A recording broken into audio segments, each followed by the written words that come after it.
বান্দরবানের উপশহর বালাঘাটস্থ পুলপাড়া নামক স্থানে স্বর্ণ মন্দির অবস্থিত, যা মহাসুখ মন্দির বা বৌদ্ধ ধাতু জাতি নামে পরিচিত। নাম স্বর্ণ মন্দির হলেও এখানে স্বর্ণ দিয়ে তৈরি কোনো দেবদেবীও নেই। এটি তার সোনালী রঙের জন্য বর্তমানে স্বর্ণ মন্দির নামে খ্যাত। বান্দরবান জেলা সদর থেকে এর দূরত্ব 4 কিলোমিটার। সুউচ্চ পাহাড়ের চূড়ার তৈরি সুদৃশ্য এ প্যাগোডা।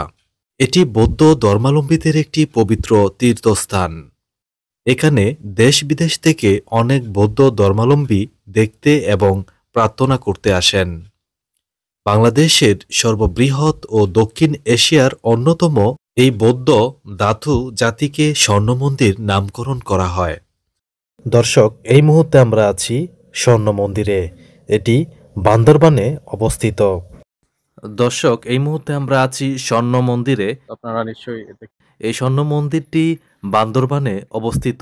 আপনাদেরকে আমরা দেখাবো এবং আমার কাছে এখানে কিন্তু সুন্দর একটি ফুলের গাছ কিন্তু রয়েছে।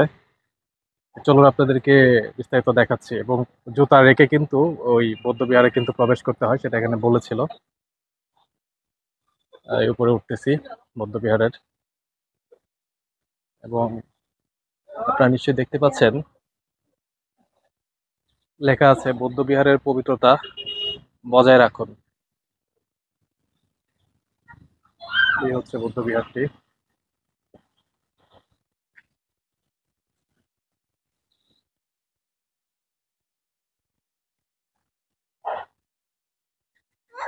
তো যারা বান্দরবানে আসবেন তারা বৌদ্ধ বিহারে আসবেন। এখানে টিকিট কেটে প্রবেশ করতে হয়। টিকিটের মূল্য কিন্তু 20 টাকা। এটাই হচ্ছে সেই বৌদ্ধ বিহার।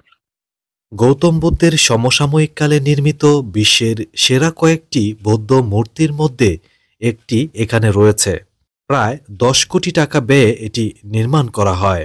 এই প্যাগোডাটি দক্ষিণ পূর্ব এশিয়ার সেরাগুলোর মধ্যে অন্যতম। এই সুউচ্চ পাহাড়ের উপর দেবতা পুকুর নামে একটি পানি সম্বলিত ছোট পুকুর আছে।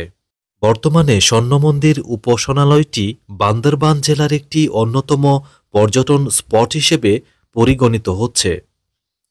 এটি বৌদ্ধ ধর্মাবলম্বীদের একটি উল্লেখযোগ্য উপাসনালয়।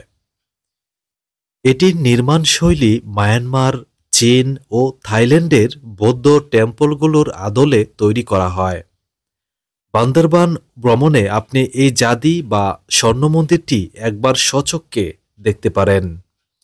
এই প্যাগোডা থেকে বান্দরবানের বালাঘাটা উপশহর এবং এর আশপাশের সুন্দর নৈসর্গিক দৃশ্য দেখা যায়। হিন্দু ধর্মে যারা তারা ঢুকতে পারবে? আচ্ছা আচ্ছা। প্রতি বছর নির্দিষ্ট সময়ে এখানে মেলা বসে। এই প্যাগোডাটি পূজারীদের জন্য সারাদিন খোলা থাকে। যদি এই স্বর্ণ মন্দির দেখতে যান তাহলে অবশ্যই সকাল 8:30 থেকে 11:30 মধ্যে যাবেন। আর যদি সকালে যেতে না চান তাহলে দুপুর 12:45 থেকে বিকেল 6টার মধ্যে যেতে হবে।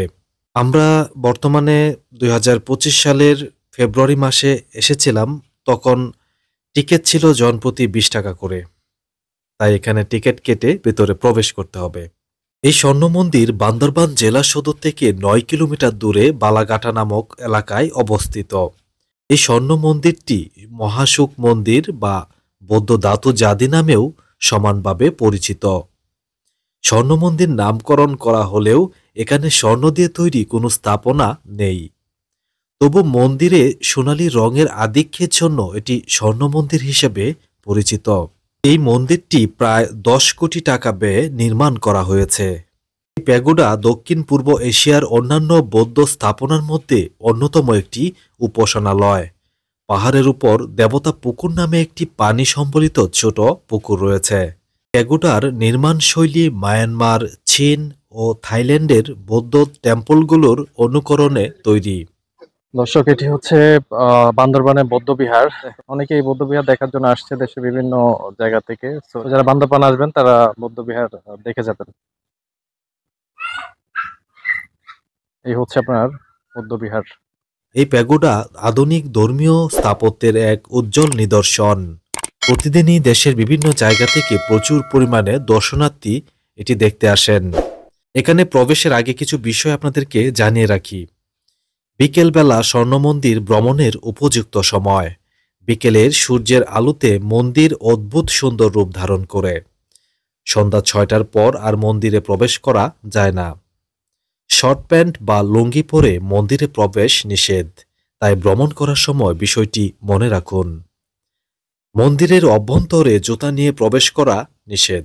বান্দরবানে অনেকগুলো পর্যটন কেন্দ্র রয়েছে, তার মধ্যে অন্যতম একটি হচ্ছে এই স্বর্ণ মন্দির।